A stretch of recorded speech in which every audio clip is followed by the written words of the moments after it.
Hey, unruly subjects, it's Chinjirai, and I need your help to keep the show going strong. If you love what we do here, consider supporting us by joining our Patreon community.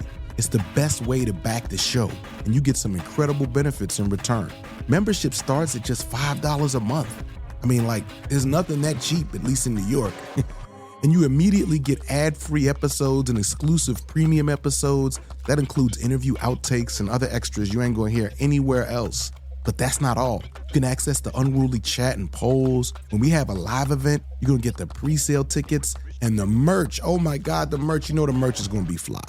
And you receive invitations to our Q&A live streams and, my favorite, our annual exclusive hangout with me, the producers, and a special guest.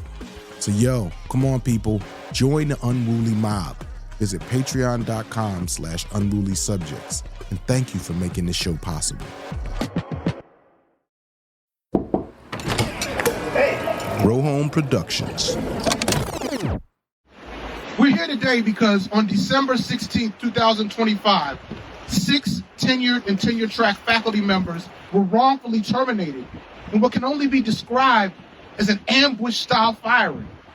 These professors were treated like they had done something criminal, when in fact there was no showing of cause and no claim of poor performance. Think about that. They were called into an office and told that today is your last day. They were then escorted to their offices, had their keys and computers taken, lost access to email, and were escorted to their cars, in some cases with Virginia State Police present, and told and warned that if they come back on campus, they're trespassing. Shameful. Shame. Yeah. Shameful. That's not due process. That damn sure isn't a reward for all the excellent service and work that they've been doing. It's intimidation.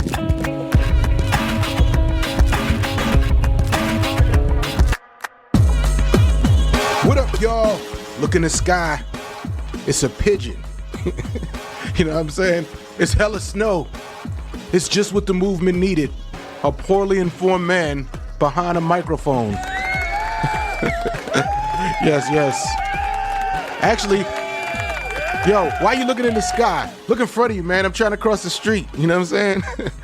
Unruly Subjects is back in the building. You know what I mean? And yo, what you heard in the cold open was me in Virginia. I just got back from Virginia, and there was a press conference down at Virginia State University where faculty, students, labor folks, community members all came together to demand justice for the VSU fired 6. This is 6 professors who were fired without cause, without due process, and in violation of sort of basic protections policy. So we're gonna keep following that fight. And, I'll put more info and ways you can support in Patreon because we're going to need your help. This is very much an active campaign, and AAUP and other allies are going to continue to fight this. And in a way that connects to the main theme of this episode, which has to do with, people organizing under pressure and refusing to let these institutions just kind of disappear us quietly. You know what I mean? But before we get to today's main interview, I want to give you 2 quick updates. First, last week, I was in Pittsburgh for an Empire City live event. Y'all might have heard my podcast, Empire City. If you haven't, you should definitely check that out. And we have been doing events to bring those conversations live to people, right? So I was so excited about last week's event because I got to sit in conversation with Congresswoman Summer Lee. Yeah, man. That's right. And Summer Lee, man, ain't too many politicians I get excited about, but Summer Lee was really, she was on point. And it was a beautiful event. Community folks, organizers, people really trying to think seriously together about public safety, policing, ICE, all these things, and what history teaches us about the moment we're in. And so in that interview, I asked Summer Lee a question that's really at the heart of Empire City. We made the show because we felt like history was necessary to address, what was going on. And I asked her, as a politician, right? She's dealing with urgent crisis every day. Why does history still matter, right? Why spend time looking backward when everything feels like it's on fire right now? And she gave a really good answer to that. So here's a short clip from that conversation, and we'll put the full interview on Patreon. We made Empire City partially because I felt like I was seeing some of the same solutions be posed that had failed in the past over and over again to public safety. Over the past 180 years, the conversations, the things people pose are remarkably similar when you look at the history of policing. It's like, oh, really? This was said back in the 19th century and it failed then. So, but when I was first posing Empire City, a lot of people felt, well, it's too urgent right now. Police snatching people off the street. At that time when we started, police shooting people in the street. How could history be relevant? So I want to ask you, do you feel like history is relevant to your work? And if so, how does it inform your work? How should it inform our work? Yes, absolutely. Take this moment right now. And this is not a shade to anybody who is making these comparisons, because we use the language that we have, and we grow in movement when we grow in language too, right? That happens. So when people talk about ICE as the Gestapo, ISIS, or, the conservative, MAGA or the Nazis, right? What it does is it's erasing such a huge part of our history, which is basically cutting off our knowledge of how to fight back, because we're cutting off, right, how far back we have to go, or what tools have worked in the past, because you can't even acknowledge that it was a thing before. Before there was the Gestapo, it was the slave patrols, right? Before the Gestapo, before it was the American regular police, right? These things they are American. They are distinctly American, which means that we don't have to look to foreign lands for answers to what we are dealing with right now. They are all right here contained within our own very history. So I believe that while we have to talk, I believe in history and I believe in prescription. Some people are like, oh, you're just pointing out the problem, but there are no solutions. I'm like, there are no solutions until you know the problem. If you fundamentally don't understand what we are dealing with, then how can you even begin to flesh out what we need to do about it? And there are so many people in elective office who refuse to understand the connections, the history. And then they come and they rush to the table with, PR, because that's if you don't understand it, you're rushing to the table with PR then. And we don't need PR. So because of the urgency of it right now, we need more than PR, right? Because of how urgent the situation is we have to intimately understand where this came from. Why is ICE able to move the way they are right now? Because Americans went real quick from Black Lives Matter to Back the Blue. Because real quick, Americans went from taking the streets for George Floyd to saying, oh, that doesn't win elections. Right? You have to calm down. Oh, that's not electorally, successful in suburbs, right? We have to accept that. We have to look at the tactics that they've been used against us, right? How often are we moving in the right direction to get real change and do real introspection about American racism? And then very quickly we're like, but will that get us the seats that we need? Instead of actually saying, are you cutting off the conversation and we can do both? Because I argue that we can do both. We can win elections and we can hold police accountable. So that was a little snippet from Empire City Live. Again, we'll have the full interview on Patreon. But right now, I want to give one more quick labor update before we get into our main interview today. If you've been listening, we've been covering the Kaiser Permanente healthcare workers strike. We had a nurse and labor negotiator named Kim Mullen on, and you can, on Patreon, hear that full interview. She really gave us insight into what was at stake on that strike and what it's like to be even in negotiations. So that was important. And but there's been a major development, right? The month-long strike in California and Hawaii has ended. The union said there was significant movement at the bargaining table, including progress on key issues like staffing, workload, and workplace safety.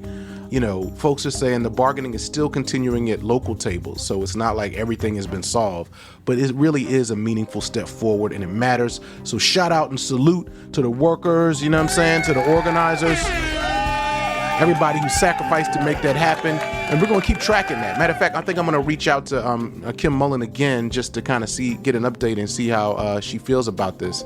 And but look, there's one other thing I want to say before we get to the main interview, which is I know our show has been real serious. I kind of want Unruly Subjects to be a place where, like I said, we could do it all. We could do lots of different things.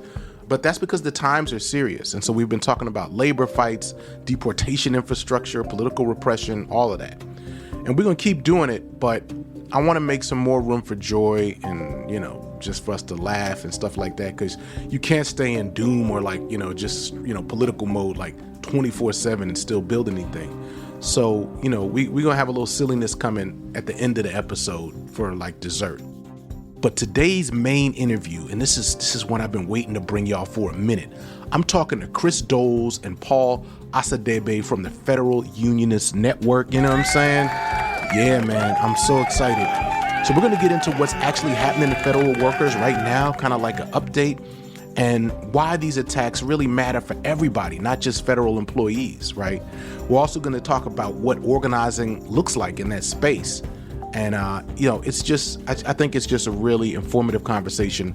I learned so much. So after the break, the Federal Unionist Network with Chris Dols and Paul Osadebe.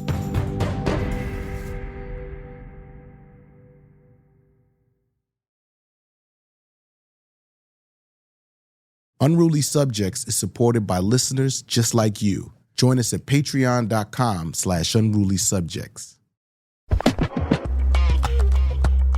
All right. Unruly Subjects. Look, y'all, this is big. This is one I've been waiting for. This has been kind of like almost a year in the making with this particular interview. So many of you all know that when you think about the attacks that have come down, especially escalating since Trump was elected, has been the attack on federal workers. And this has been one of the most disorienting, devastating attacks really to not just democracy, but social services and certainly to labor. So, as I was watching all this go down, right? Like y'all watching this in the first, couple of months of the Trump administration, workers are being fired, Doge is just taking a chainsaw to everything haphazardly. And folks are so disoriented. I saw all of a sudden a beacon of light. I started to hear about something called the Federal Unionist Network. And my understanding was that this was some federal workers who had their eye on this for way before Trump was elected and were already kind of mobilizing, saying, hey, y'all, there's winter is coming and we need to kind of like start to get our troops organized. Of course, this is a daunting task. Federal workers are in lots of different union structures.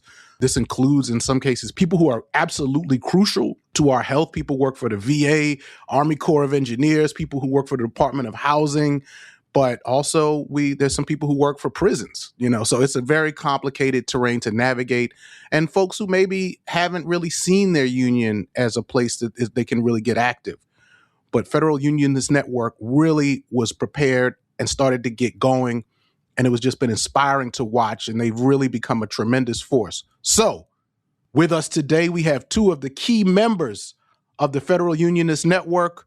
We have Paul Osadebe. Yeah. Paul is a former civil rights attorney at HUD. That's the Department of Housing and Urban Development. He is speaking in his personal and union capacities, not on behalf of HUD. I want to be clear about that. He's also a union steward with AFGE, which is the American Federation of Government Employees, Local 476, and an organizer with the Federal Unionist Network. Welcome, Paul. Thanks so much for having me. This is a great podcast, and I'm glad to be on it. Thank you. And not only that, we also have Chris Dols with us. Chris is a former cost engineer and district value officer at U.S. Army Corps of Engineers. He was also the president of the union IFPTE Local 98 from 2021 until this year. Chris is also executive director of the Federal Unionist Network. Chris Dols in the building. What's going on, Chris? Thanks, Chandra. It's so cool to be here. Love your podcast. Oh, man. Look, I'm so excited to talk to y'all. One thing I want us to talk about a lot today is like helping people to understand what federal work really means, But before we go into that, I just one piece of that. I want you to introduce yourselves. Because look, I've already, gotten a chance to sit down with Chris and have some drinks, and really see Chris as a human, you know what I'm saying? We both got some kids. We probably, you never know. We may, one day maybe we get the kids together, you know what I mean? Let's do it. But like and I know the kind of work that you do. And Paul, tell us a little bit just about the kind of work that you all did for the federal system. Sure. So I'm a civil rights attorney. I went to law school specifically to do that because I saw that I'm from Texas. They kind of push you to be an oil and gas lawyer there or do something like that. And I saw that there's a lot of those and there's not enough civil rights lawyers. There's not enough people trying to help the people that actually need help in this country. And so I wanted to do that.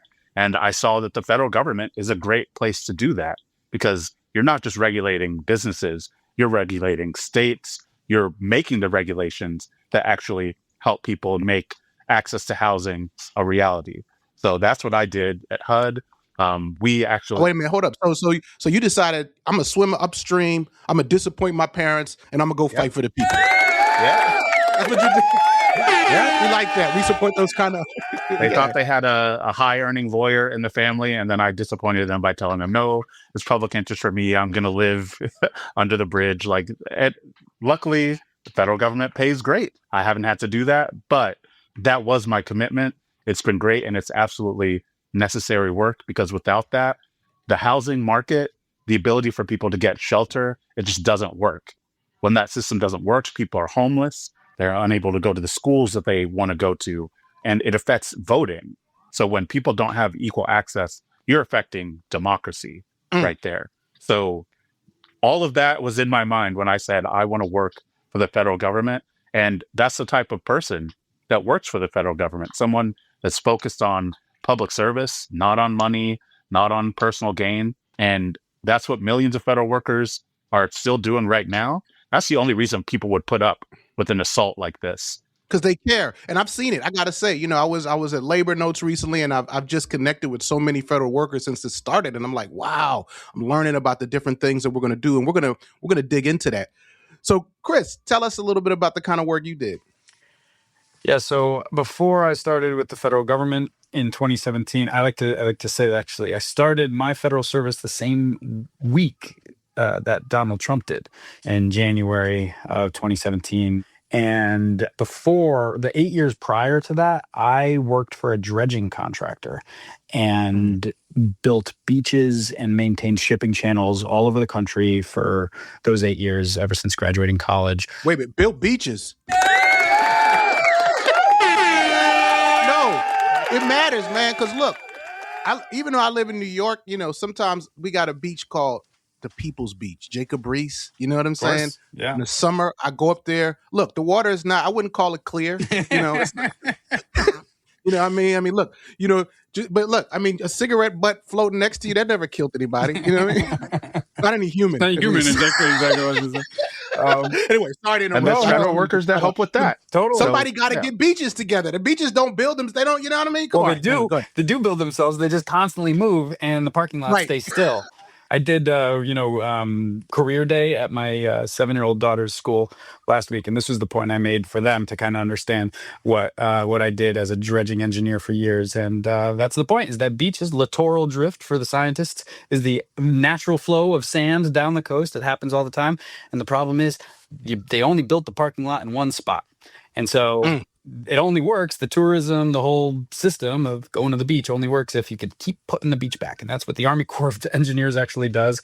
And I loved it. It was my dream job, especially when I became the president of the union. I've always been a labor guy, and it pains me so much that I quit in May last year to do the movement work full time because it was becoming unsustainable. But yeah, I can't wait to get back, not only to keep building that, too small pension, but it's not nothing, but also to get back to the work that I love.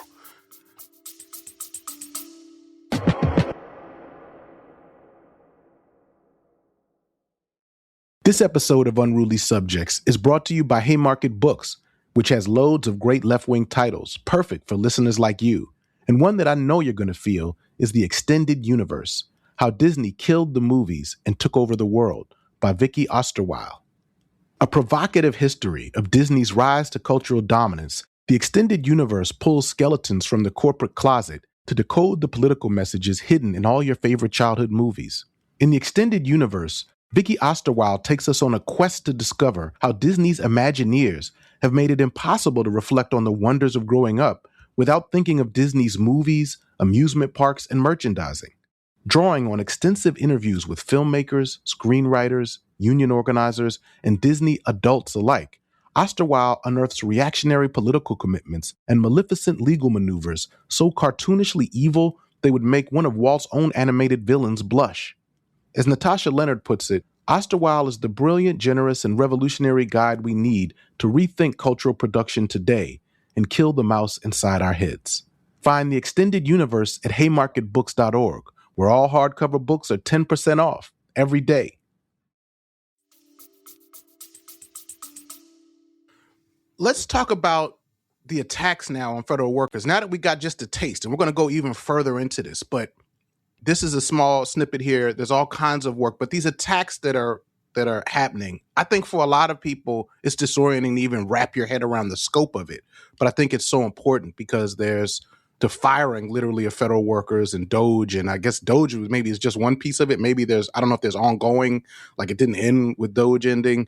And then there's the attack on the collective bargaining rights. So let's start out with the straight up firing. Can one of you paint a picture on that and help us to wrap our head around the scope of that? Yeah. So this has been the biggest mass firing in American history, the biggest firing of federal workers in American history. We're talking about at the VA, for example, they were talking about doing 80,000 cuts, and it was union organizing, community organizing that kept them from going to the full extent of that. But they're still canceling positions. They're still refusing to fill positions, which is making people quit, making people leave.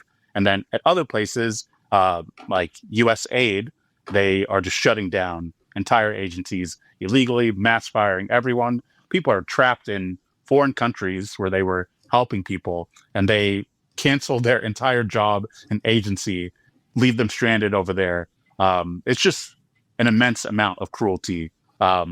At my agency during the shutdown, that was just another example of cruelty focused on federal workers, but that impacts the public because they attempted to fire basically all of the investigators that investigate housing civil rights claims. So you might have the right on paper to bring a claim, but they fired all the people who would actually do that. So let's just slow this down. So you're like either a homeowner or a renter, Yes. maybe, and your landlord is playing games. A lot of us have been through that. You know what I'm saying? You're saying some part of the federal government that can assist you. Yeah, but we're legally required to do that. We're required to investigate every single case. We're required to prosecute any of them where we find discrimination happen. But you can't do any of that if there's no one to pick up the phone to answer about, hey, what happened? What did your landlord say? What did they do? How much did they charge you? You can't do any of the process if they get rid of those people. And they know that. That's not an accident. And that's why they make a show of targeting those people. And that same process happened all across the government, at the EPA, at every agency, at any agency that helps people. Basically, the only places it hasn't happened is ICE and Border Patrol. this is why it's been important for us to understand. This is why civics is important for us to actually understand the government work. I myself got to say, even as somebody who thinks I know about this, I've been stunned to learn the last year about how many services, how vast things that people need that are affecting people's everyday lives are being done as part of the federal workers, and these systems are being weakened. Now, one thing I want to clarify here too, if I'm getting this right, is that by attacking these services, on one hand, you're literally like attacking the people's jobs, right? Like these parts of the government are shrunk, but you're also attacking a potential labor force that, when empowered, can push back against the whole agenda. So you're not just attacking these workers, you're attacking one of the nodes of resistance by doing this. And so let's talk about the collective bargaining rights attack. Now we've covered a little bit about the firings. What about the collective bargainings? How does this play into this? Yeah, I think it's important to anticipate that this administration is being very strategic from their point of view. The executive order came out in March. This was the executive order that, with the stroke of a pen, eliminated collective bargaining for almost 1 million federal workers. Largest single act of union busting in American history, maybe world history. And that was exactly like you said. It is laying the groundwork. It's paving the road for the subsequent firings, because they knew that they could get away with big firings, ending agencies, all those attacks in the early months, because every new administration comes with some political capital. They expended it, and they expended it in a leveraged way so that they can come at it again. So just in the last couple of weeks, we've seen additional directives coming from Office of Personnel Management instructing agency heads to follow through, if they haven't already, on the ending of collective bargaining. There are lots of different corners of the federal government where, for whatever reason, local management hasn't yet kicked the union out of their offices or stopped dues deduction or stopped letting them use official time. And maybe they've even continued grievance meetings. Well, now the second stage to consolidate the attack has come out. It's going to roll out for the coming weeks and months. And then you can expect that subsequent waves of firings, reductions in force, reorganizations that are all meant towards the same big picture, objective that they have, which is whittle down as much of the government down to the bare minimum for addressing people's needs.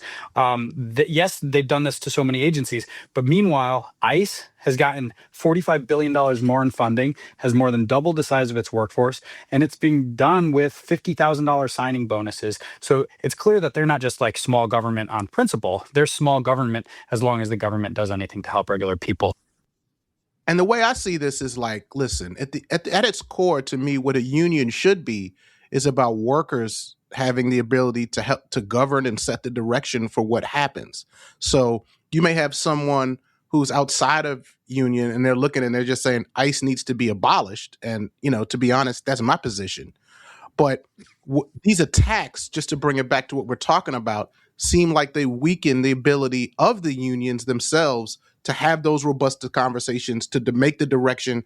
And if you look at so many of the cases where union power has been wielded, the Chicago Teachers Union, many of the teacher strikes, even some things that are going on now with the nurses strikes, both in the West Coast and here in New York, you're talking about things like fun, but in other labor structures, right? Or, caucuses, connections of people who are in the union saying, we want to take over our union. We want to make sure it's doing what it's supposed to do. I do want to note that one of the reasons that we've seen such huge attacks on federal worker unions is that they want to cut off the possibility of that type of democracy in the workplace, that learning of how to practice solidarity and how to talk to people who you might not disagree with, but who you do have something fundamental in common with, and getting somewhere with that.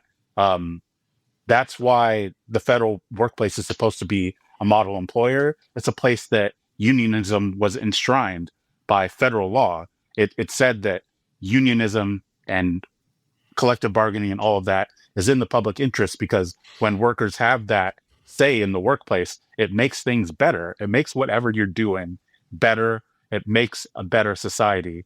And the point of union busting is to cut that off so that you don't have that ability to understand what individual and collective power can actually be that flows from the workplace. And that's exactly what they want to cut off, because they knew that was their biggest obstacle to doing all the things that they're attempting to do. When you have federal workers who are confident enough to speak out and tell the truth because they know that they have their coworkers backing them up, that's a very hard thing to go against. And so they wanted to establish that atmosphere of fear and scarcity by doing all the mass layoffs, attacking whistleblowers, all the things that they've done. And then they attack the unions so that people feel that they're on their own and that they can't speak out and that there's no one to have their back when they do. That's what unions need to be about in general, but especially in this moment. And that's why, even if our unions have not always been what they should be, the people attacking us know what they can be.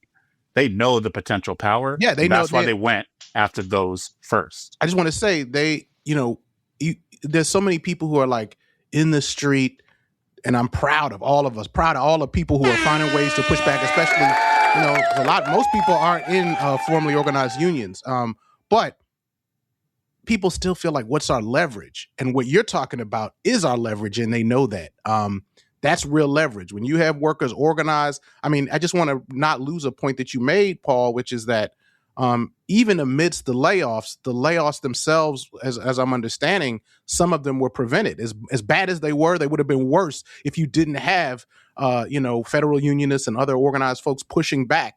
to say, let's not make these as bad. So even there, in the midst of what looks like a total tragedy, you see the power of labor. Chris, you wanted to jump in and say something. Yeah, I just wanted to make the point about the political substance of what we do, going beyond, there's a way to do union organizing that's, I like to call it like within the four walls of the workplace, where you're just thinking about working conditions and wages and like respect on the job. And that stuff's really important. But the examples that you mentioned, right, the Chicago Teachers Union, this safe staffing levels for nurses at hospitals, like that was the inspiration that gave rise to the fund in the first place. This whole idea of bargaining for the common good, or some people talk about class struggle unionism, actually raising the sights of workers through their unions to fight for something that goes beyond those four walls. And it's worth saying that everything Paul's saying is true. Like, right, there's an attack by the boss on the workers, and the workers are fighting back. And the more and more workers fight back, the more they practice and use the tools that are available, including their unions. And not all the unions have a rich recent history of doing so, and so we're kind of forced to learn how to do it. There's the joke about like some of the building trades, can be so short-sighted that they'll fight for the contract to build their own gallows, right? This is the caricature of the short-sighted union that will just accept any job even if it means their undoing. And I think that this whole idea of federal unions not standing up to what ICE is up to, not standing up to the consolidation of power in the executive branch under an authoritarian administration, any federal union that's not putting all of its energy and organizing effort into actually stopping the very thing that's looking to eviscerate the public interest long term, I feel like is doing the same thing as taking the contract just to build their own gallows. And that's ultimately, I think, the void that the fund is trying to fill from the bottom up necessarily. And look, I understand why the union leaders find it hard to draw these conclusions, because they're accountable to people who have a paycheck and families and whatnot. But this is precisely why it has to come from below. And that's what our movement represents. And I think within a few years' time, we could see a fighting federal sector that actually holds the interests of not just the federal sector workforce, but the whole of the public interest. And that is our project. We like it. So I guess I just want to pivot and talk a little bit about this strategy, right? Because again, as we've been fleshing out here, the real threat here is because of the power that a strong federal labor movement would have. So we've seen some examples of that already. And I guess when we just think about this in terms of a kind of federal pressure from below, could you all talk about what that actually looks like in terms of some of the work that you're doing in terms of meetings, training actions, cross-union coordination, and local organizing? What does this power building for you all look like under these conditions? So there's a couple of prominent examples, I would say. For example, with NIOSH, which is the agency that provides kind of the scientific backing for protection of workers on the job. So kind of like OSHA for just understanding which masks will actually protect workers, how to keep firefighters from dying on the job, how to keep them safe, how to keep mine workers safe. NIOSH does that. And at the beginning of this administration, they were seeking to fire basically all of them. RFK Jr. was saying, we're going to do a 95% plus layoff at NIOSH. So you're eliminating the agency that protects workers. But because they're the agency that protects workers, they have connections with workers. We are workers ourselves, and we connect with workers, and we protect each other through our work. Because of that, they were able to organize in their workplace, and not just organize with each other, but get the community that they serve. They were able to get the union leaders for, and the rank and file for, the firefighters, the mine workers, the scientists, all the people who benefit from the work were able to come together and say, you cannot get rid of NIOSH. They were able to do that in the workplace. They were able to take that message to Congress. A lot of the big locals for that agency are in Cincinnati and Pittsburgh, but they came collectively together and took a bus down to DC to make sure that the lawmakers that are supposed to be taking care of the public heard about what was going to happen to the agency that protects workers. And they stayed in the member of Congress's ear and talked about it from a worker perspective and what effect it would have on workers. And they won. They got those RIFs canceled. They got their full funding. They got what they needed because they acted collectively. They used the type of model that we're talking about of it starts from the rank and file. It starts from workers deciding that they're going to support each other and that they're not going to give up on the public, that they're not going to fold in the face of attacks. That's what fun is. That is what we're trying to do everywhere. And those victories matter. By the way, I see Paul getting hyped. Paul's clapping. You know what I mean? He's clapping on the mic. You know, when yes, I get hyped about this stuff. This is life and death for people. This is our really livelihoods. This is our commitments we made to the public.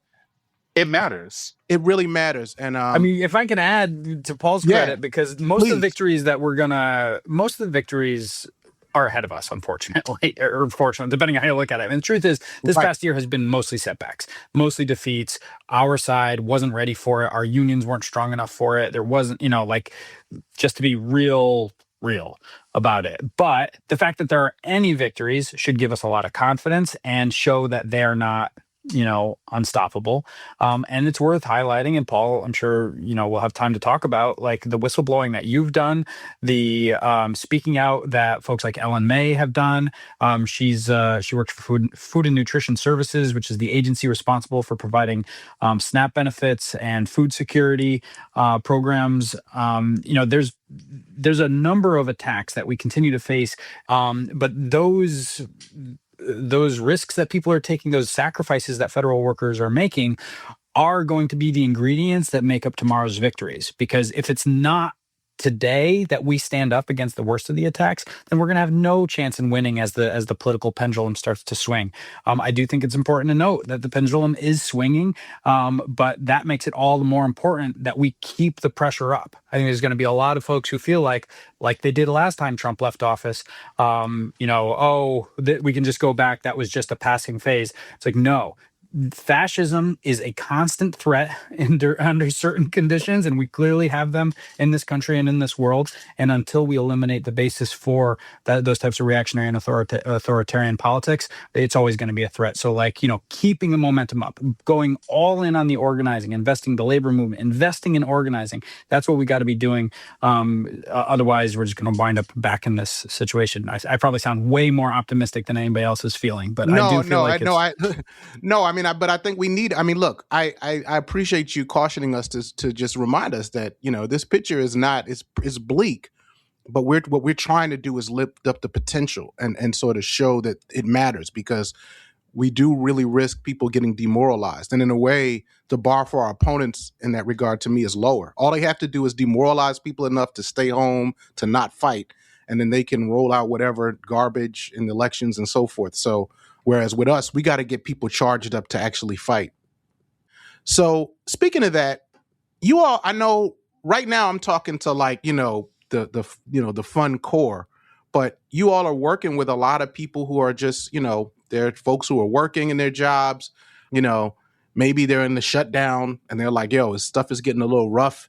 And y'all talking about I hear y'all talking about all this stuff. I'm not here for all that, but basically I do want to at least have a contract and have my job and get my check. How do you approach a worker who's in that situation? Because I know that there's probably hundreds of thousands of people in that situation. I love this question. You're clearly an organizer. I want to share with you a conversation I had with somebody who's, to be fair, they're an officer they're a steward of a VA local. Basically, after Alex Preddy was killed, I started cold calling anybody who was in the VA in our database, and just wanted to check in and see how they were doing, what they were up to. And what you said is totally true of most workers. Who responds to if the ask is, hey, don't you think we should stand up to the fascism and, save our agency? That sounds like a ton of work. I got a family. I just want to keep my job. Very few people, like maybe with the exception of some like, radical lefties who are just itching for the fight. But that's not who's going to make this movement successful. Like maybe that energy could be put to work, and God knows, that was me not that long ago. But like that's not actually how you're gonna. And so the conversation I had with this guy, and again, he was a steward, but that was his answer at first, was like, look, the whole thing is so daunting, it's so scary. They literally just killed a coworker of mine. It's gonna be hard for you to like, I don't know why I answered the phone in the first place, but here I am. But like this isn't for me. It was basically that's an intimidating place to start off a call. Totally. And I asked, was like, well, how are your coworkers like processing? This is in a different city, in a different state, but like it just happened. It was like days after Freddie was killed. And when you go from the big picture, where it's just all too daunting, down to like the real stuff in front of you, it's amazing how it flips. I said, how are folks doing? How are folks talking about this? I don't expect anybody knew Alex Preddy, but like, what are folks saying? And he starts telling me a story about how, there were some folks felt like they should be, raising the flag at the hospital at half-mast because one of our coworkers was killed. And so there's been like a bunch of conversations in the hallways, talking about like how management has explicitly ignored requests to raise the flag to half-mast. Now, I don't know which coworker of this guy's, whether this was agitational and organized and intentional, or this was a spontaneous product of just the natural conversation that's happening in the VA in the days after Alex Preddy's murder. But as soon as you start actually talking about what he and his coworkers were talking about and responding to this traumatic event that just happened, to one of their own, suddenly the what this person expects of themselves and their coworkers completely begins to change. And it's just a point, I think, against like agitating in the abstract. And you gotta talk to people. That was real for him. That battle about the flag, that was actually what people are talking about in his workplace. Was there other things he talked about in terms of the conditions that he was dealing with that like really started to kind of like, you know what I mean? I mean, I've talked to this guy now multiple times since then. He answers my call now because we had a good first chat. And yeah, I mean, the staffing shortages are severe. And the flag thing was just the disrespect on top of all the disrespect that's been accruing. And importantly, it also feels like a more winnable. Like, I don't think they did win it. I would have heard, I'm sure, if there was flags at VAs flown at half-mast by now. But like, it feels a lot more winnable. It is a lot more winnable than, abolishing ICE or, Right. It makes more sense. It's like calling somebody like, hey, you want to join me to defeat one of the most powerful sort of fascist blocks of the, it's like, no, thank you. But if it's like, yo, can we at least put a flag at half-mast to honor our coworker? That feels like it's doable. And it resonated with him. Like, that makes so much sense. And I think that's a great lesson for all of us in organizing. Certainly, even for me, I organize with the American Association of University Professors, by the way. One of the fastest growing unions in the country. But this is relevant for us. We got to talk to our colleagues in the same way and be like, yo, what is real for you and your departments and your, and all these things. So, so I mean, okay. So that's one aspect of what it looks like in terms of just the day-to-day conversation. I don't know. Is there anything, experiences you want to add, Paul? Because Paul, I mean, look, Paul, not to do this to you. We two brothers here, but I mean, a ton of federal workers are Black people. I know that in the DMV area, that federal work is a huge kind of area of employment for African Americans and all kinds of folks. I mean, I don't know what kinds of conversations do you have along that lines in this period? Anything you want to share? Yeah. On that last point you were just making, like, I mean, federal work has always been one of the biggest employers of Black people in this country. To actually give us a chance at a middle class life, hiring based on merit, actually giving people a real shot at the American dream and fair pay and a good union job. The number one way to do that has been the federal government, and it's really sad. But like, people are scared, especially, I mean, Black workers. I know a lot of people have talked about the fact that they don't want to be on the front lines of this struggle right now because they know that they'll be targeted first. And that's something that I've had conversations about. That people that I've talked to, they don't want to be the face of it. They don't want to be in front because they know they'll be the target. But at a certain point, you do have to shrink the scope. You have to talk about like it often comes down to disrespect. Will they let me do my job? Do I have the resources to do my job? And will I have a job? Like that, those are the things that every federal worker is struggling with right now. And when you bring it down to that, and when you equip people with the tools, because first people have to understand that they are like, they have agency. They can act in ways that affect the world, even though we have like a president and all the forces behind him that are coming down with the entire force of the state and repression and all that.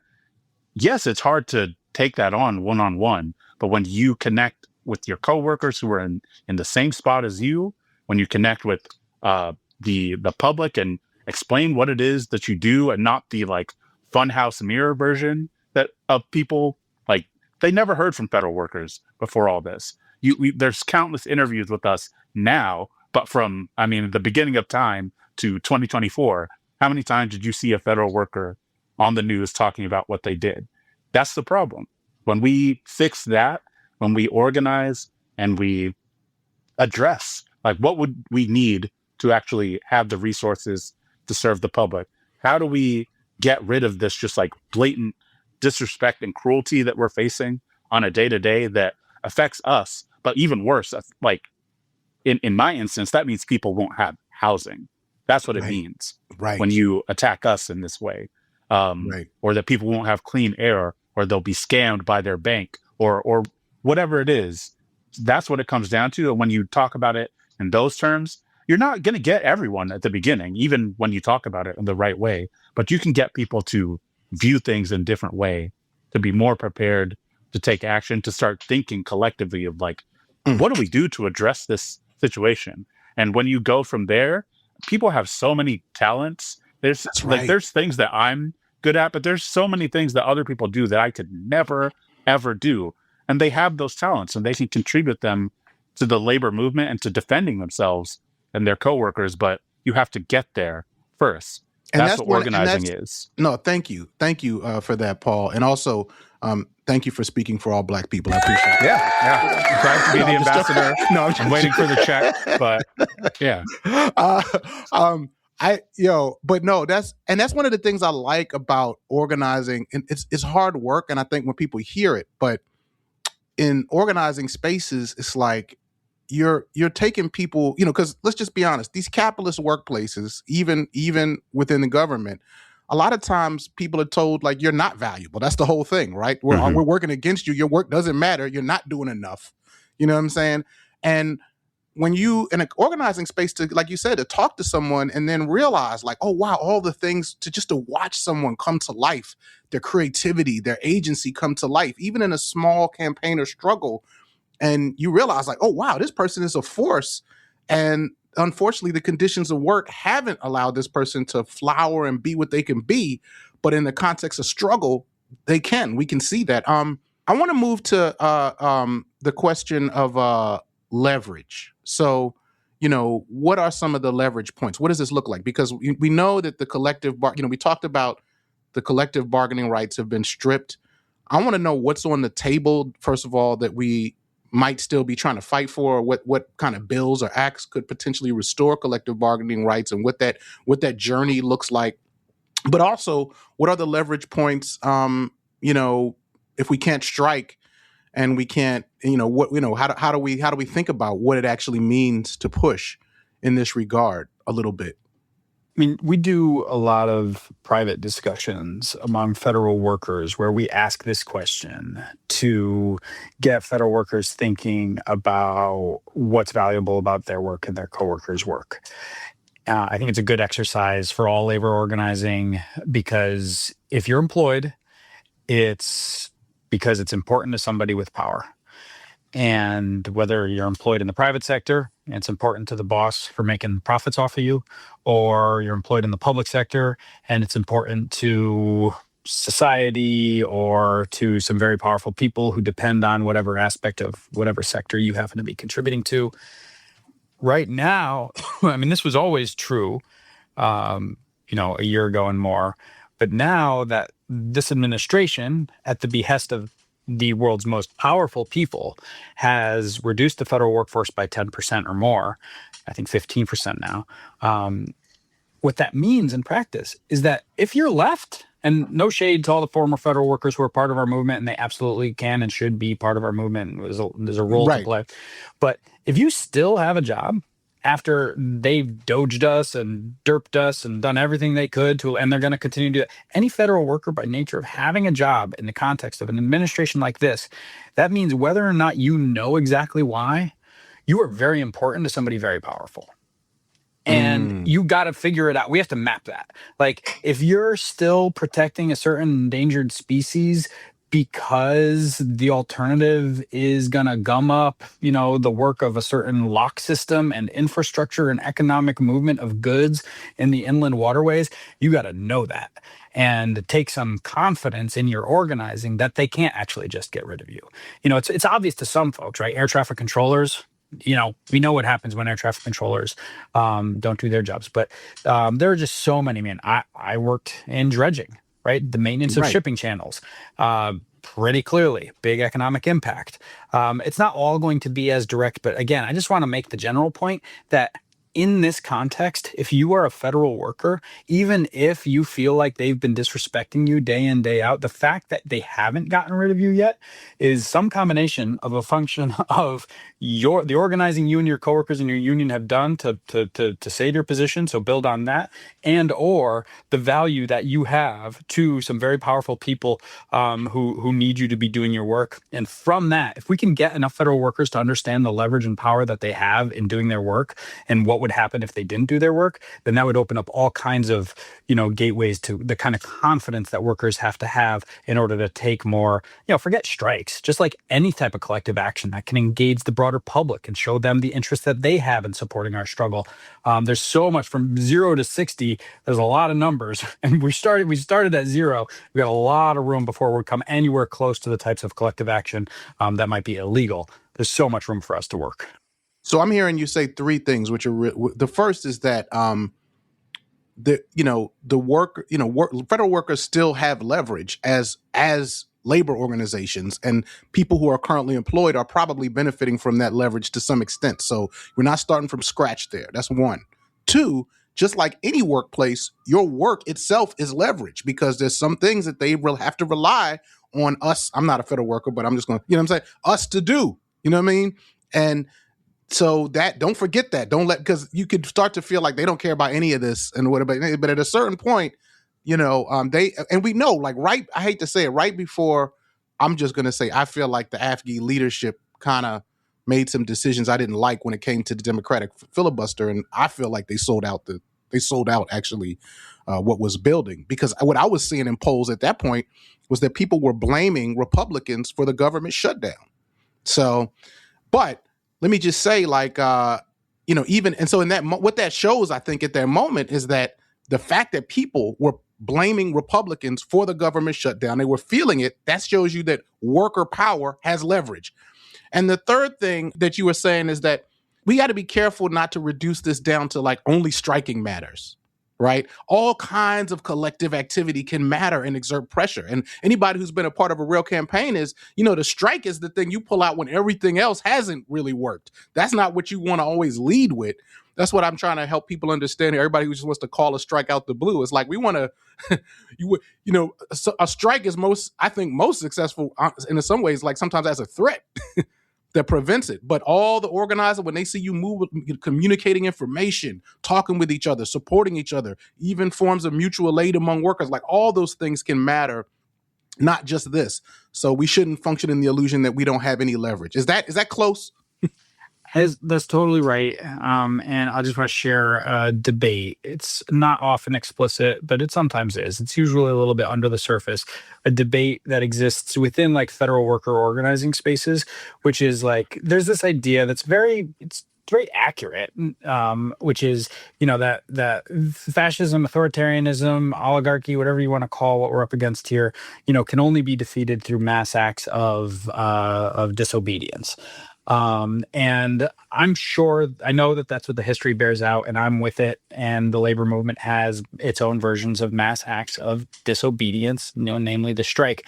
But the question becomes, do you get to mass actions of disobedience by like having the bravest small number of us go out and do the maximum, take the maximum sacrifice?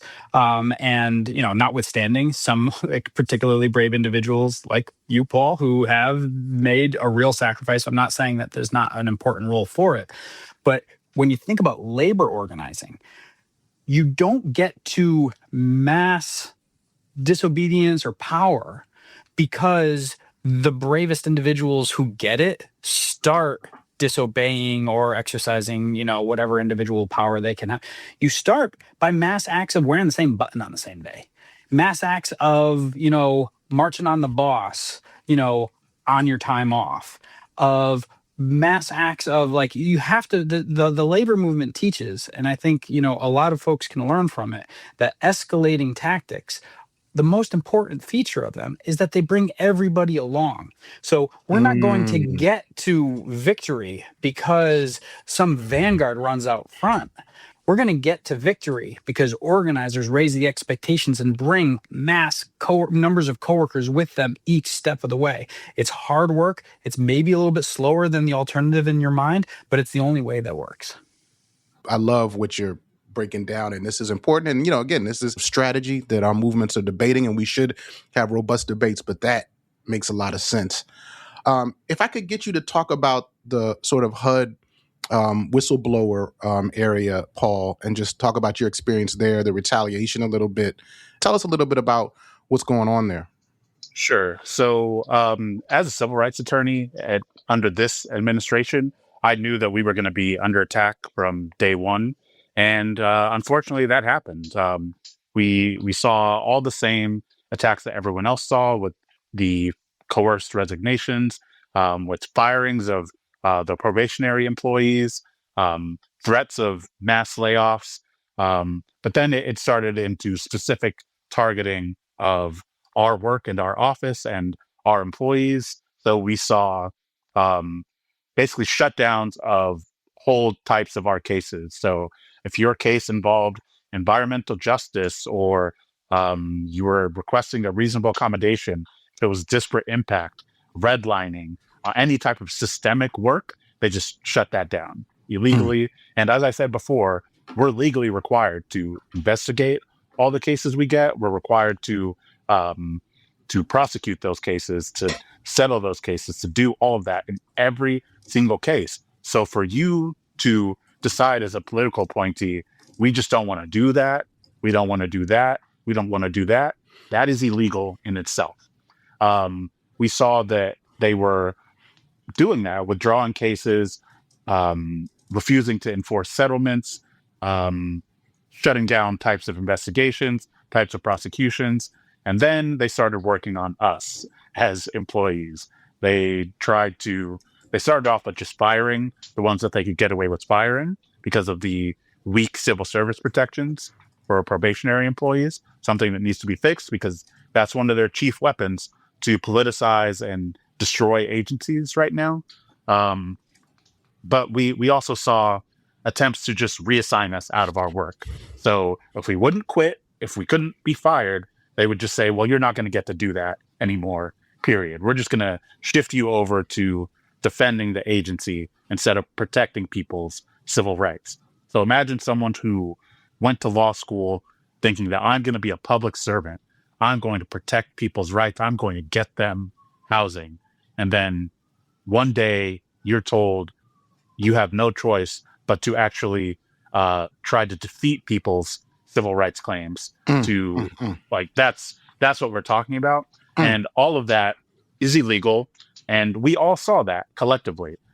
Different people are at different levels of risk tolerance, ability to take risks, but we all saw the illegality and attacks on public services that were happening. So and of course, and just to be clear, the people who this impacts the most are the people who are most vulnerable in that situation, which yes, I have a feeling, this is probably folks in certain economic brackets, And also, we know, that economics has some correlation also with race and ethnicity and these kinds of things, right? Yeah, but it absolutely does disproportionately impact working class people, people of color, LGBT people, but it affects everyone because, for example, the deciding that we're just not going to do disparate impact cases anymore or environmental justice cases.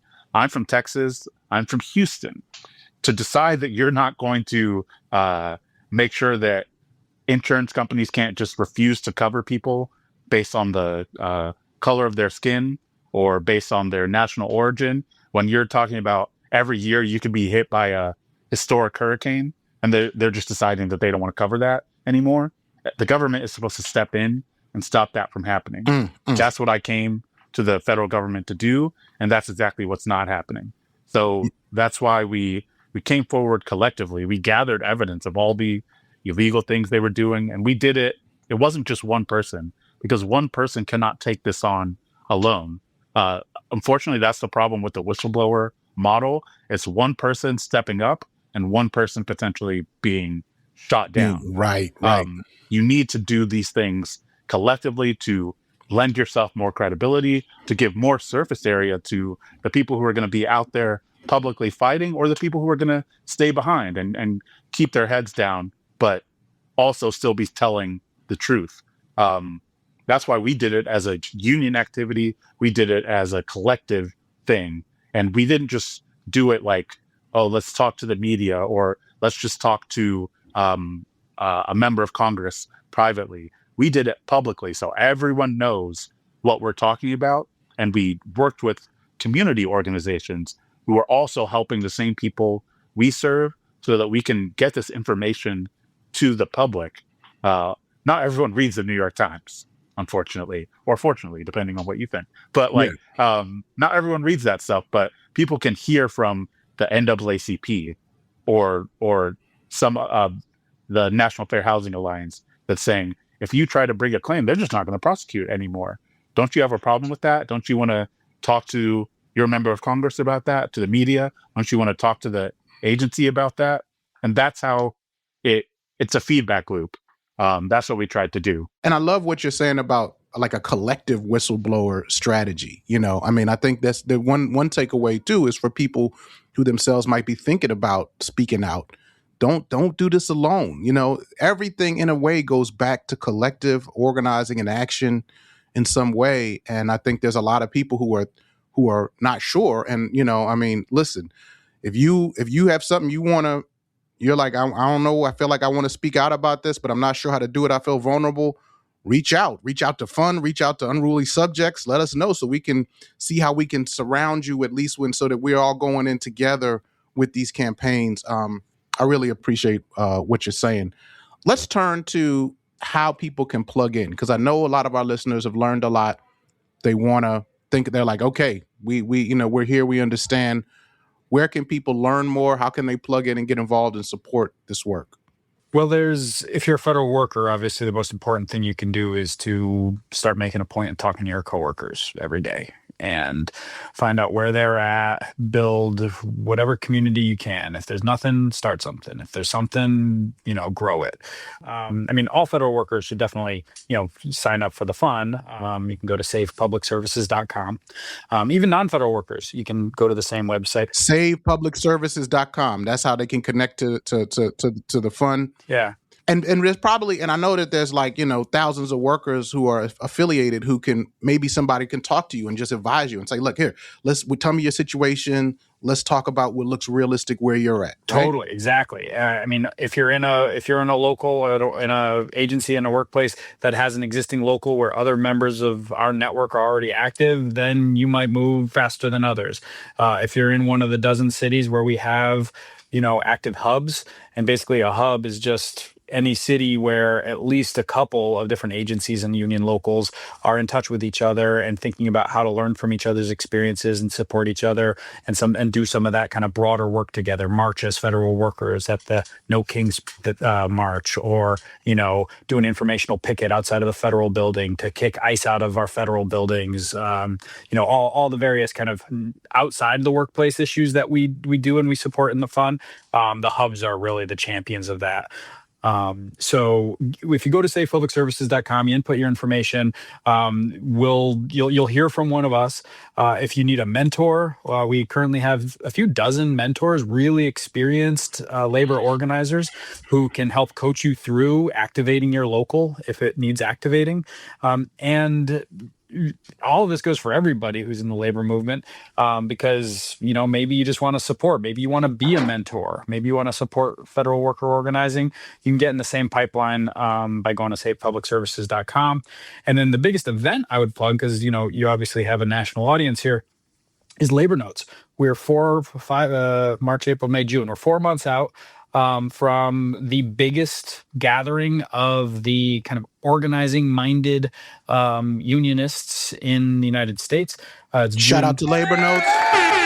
June 12th to the 14th. I heard yesterday that they're already at 50% capacity. Don't miss out. Go register right now. Register now. Listen, if you're listening to this, you're like, I never heard of Labor Notes. It don't matter. Go right now to the website, Labor Notes, register. Trust me. This is not a joke. This is not a drill. Go do it. Don't do it. Trust me. You're going to feel lifted up, educated. You know what I mean? What about somebody who's like, yo, I'm listening to this. I'm getting fired up, hearing about fun, hearing about what's possible. I'm pissed off. But basically, I'm a person who just kind of like, I'm not, connected to any of this stuff. And I just want to, what can I do? What's my next step? I mean, I'm a big proponent of everybody should organize wherever they are.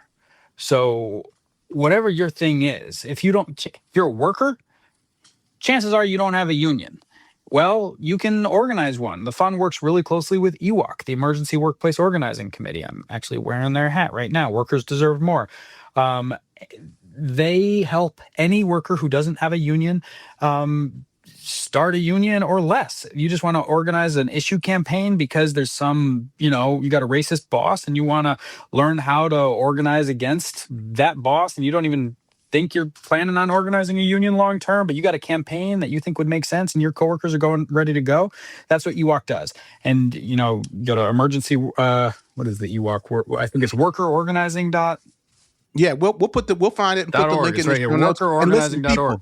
And by the way, you may not have a union, but workers, everybody, that means I'm talking to everybody listening because you're a worker. You know what I mean? Whether you're employed officially or not, because, the reproductive work is some of the most important work. You know what I mean? Mm-hmm. But if you're a worker, you got issues in the workplace of some kind. You definitely have that. And if you're a worker, you got power. And you got power. Yeah. Paul, what do you want to say to the people who are like, how do we plug in? I think Bill Fletcher said it best. You had him on a while back, and he just said, if you are thinking that you are going to get through this individually, or that you even could impact what we need to impact individually, that's not how it's going to happen. You need to join an organization. You need to be moving in concert with other people. So if you have a union, join it. If you don't have a union, start one if you can. And if you are not in either of those places, join a church group that's organizing about an issue that you're interested in. Join a community group. Join a mutual aid group. You need to be moving in concert with other people so that everyone is like posting on social media, general strike when, general strike tomorrow, we're doing all that. But that's not going to happen unless every person that you would have sent that to is in an organization that can respond to a call for anything like that, any type of collective action. If ICE comes to your city and tries to take it over, you're not going to be able to just do what Minnesota did. They had years of organization to get them there. You need to be building that right now. So that is what I would say to get plugged in. And especially if you are a federal worker, you need to be, if you're not already in group chats or happy hours or lunch and learns with your coworkers, you need to be doing that. Yeah, man. Come on, the potluck. You know what I mean? Look, I'm a big proponent, probably too big of a proponent for health-wise of food and organizing. Yeah. You know what I mean? And on that note, Paul, you know what I'm saying? We got to break bread, all of us. Chris, somehow we got to figure out how to break bread soon. If you come up, to New York, we're going to take you to Brooklyn and Queens, where the good food is, not in Manhattan. Yeah. I'm sorry to say. All in the service of movement strategy. You know what I mean? Yeah. Anyway, much respect to Paul Osadebe and Chris Dols. Y'all, y'all really are like, I know y'all ain't doing it because y'all like heroes, but collectively, the federal workers who are organizing are like heroes to us. And we appreciate your service. We appreciate the vision you're giving us and how you broke this down on this show. I can't wait for everybody to hear this and learn. So big shout out to Fun, to our guest. Thank you for being on Unruly Subjects. Thank you. Love your show. Thanks for having me. That was our interview, with the Fun, the Federal Unionist Network. And I learned so much, and I hope that y'all really took away from that this fight is really a fight about all of us. We all have real stakes in it. Look, I know that was serious as hell, and I promised that we were going to do something kind of silly toward the end. So for dessert today, I got a clip from someone named JoJo Inspire. So JoJo is a kind of like social media influencer, and she did this sort of breakdown of my social media presence, like, particularly like how I look, like what's in terms of my look, like what's working, what's not working, what I kind of need to fix, and especially like what kind of partners I'm supposedly could attract. So, she does this. I'm telling you warning right now, it's not politically correct, but it is kind of genius and funny. And at any rate, yeah, she has opinions about me, which are, I think, funny to listen to. And they have, I'm sad to say they have definitely influenced even how I think about myself. But I'm sharing it in the spirit of humility and public service. Here's JoJo Inspire. Okay, brother, so here's your board. So overall, I was like, okay, not bad looking. Relatively handsome face. Kind of moving into the Gramp territory a little bit. But you know what? Not bad, not bad. Overall, I would say style's not bad. Overall, I would say solid, like 7. Yeah, solid 7. Could be higher, but I'll say 7. Kind of teetering between Unc and Grant, but it still look good, solid, you know what I'm saying? Your style's not bad. I know it's like age appropriate, but I feel like it's giving grandpa a little bit, which is not bad, but it's giving like old pimp. So I feel like it could be like, even though it's like older, it could still look a little like more young, more modern. I feel like this would look sweet on you. It's giving like old money in a good way.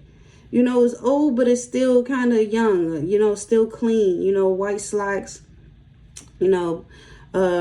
cream brown sweater, white button up underneath it, shades. He looks sweet, you know what I mean? I feel like this would look really good on you. Something like this. Once again, still a little bit, young, but you got the black pants, black belt, black sweater, unbuttoned. Couple tops, kind of giving like a little bit quarter zip vibe, but it's not a quarter zip. But I feel like this would look really good on you. This is more your speed, you know what I mean? But I feel like it would look nice. Kind of definitely a play on texture with the top. But something like this, I feel like would look really good on you. Something like this, still geared towards like older men, but I feel like it looks sweet, a little bit more fun, whimsy, a little kind of business casual a little bit. I feel like this would look really good on you for sure. And this might be a wild card. I don't know if you agree with this, but I feel like it would look good on you. But it's like different than what you would get. It's younger, but I think it looks really sweet. I think it would look really nice on you. But it's kind of more black leather at the top and then black at the bottom. But I feel like it would look really good, honestly. It's not so young that it's like, what does he got on? I feel like it would look good. But that's a wild card. You might not agree with that one. But yeah, I think that would look good on you. Super shallow tip. So body type, you were a little gutted in this one. You know what I mean? I don't know if the titties is coming. I didn't see any titties, but you was a little gutted, So I would say, if I were to say where you're at on the body scale, I would say you're kind of like an undefined 3. Ideally you want to be a pretty defined 3. This is sort of like 3.5, really defined, This is where you want to be at ideal, That's what I would say. You kind of like a undefined 3, but a nice defined 3, that's where you want to be at. Get it right, get it tight. You know what I'm talking about? But yeah, brother, there's your board. Yeah, y'all. So that was JoJo Inspire. You know what I mean? Oh, man. trying to get that video, that commentary out of my head. But see what I'm saying? We contain multitudes on this show. Labor strategy, state repression, and somebody telling me I need to do some crunches on Instagram. And that's what we call balance. Yo, you can check that whole video on our Patreon. You actually got to see the video where she breaks it down with the poster board. Oh man, it's good, and that's our show.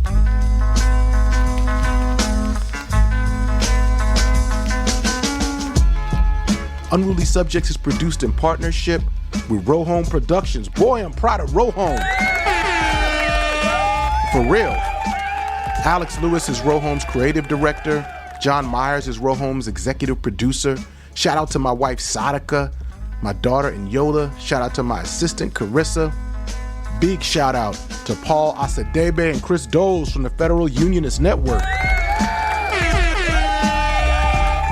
And also to Crooked Ideas, because it was, One Hood was on the ground and really, really pulled it together, but Crooked Ideas was also there and provided some important support. Also, thanks to Rep Summer Lee, you know what I mean? Jasiri X, everybody who came together for the Empire City Live event. We really, really appreciate that. You can hear the full interview with Summer Lee on our Patreon. Our theme music was composed by Axel Kakutier. Alex Tatusian made our tile art. Yo, you got something to tell us? Some feedback, call the Unruly Hotline at 215-436-9212. I'm serious, man. You know what I mean? I think we might have to just steer into like some the love advice territory, because man, I need y'all to call this hotline. So, bring me your questions. You can also text us 215-436-9212. Make sure you subscribe to Unruly Subjects wherever you get your podcasts. You can follow the show on Instagram at Unruly Subjects Pod. My personal Instagram is @Chinjirai. Tell everybody you know about the show if you liked it. And yo, did you hear last week's episode?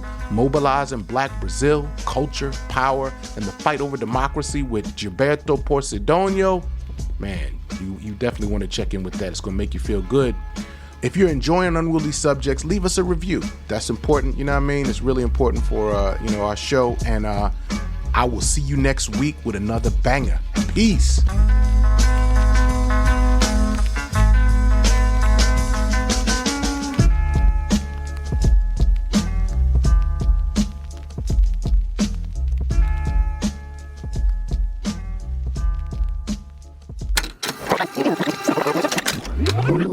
Rohome Productions.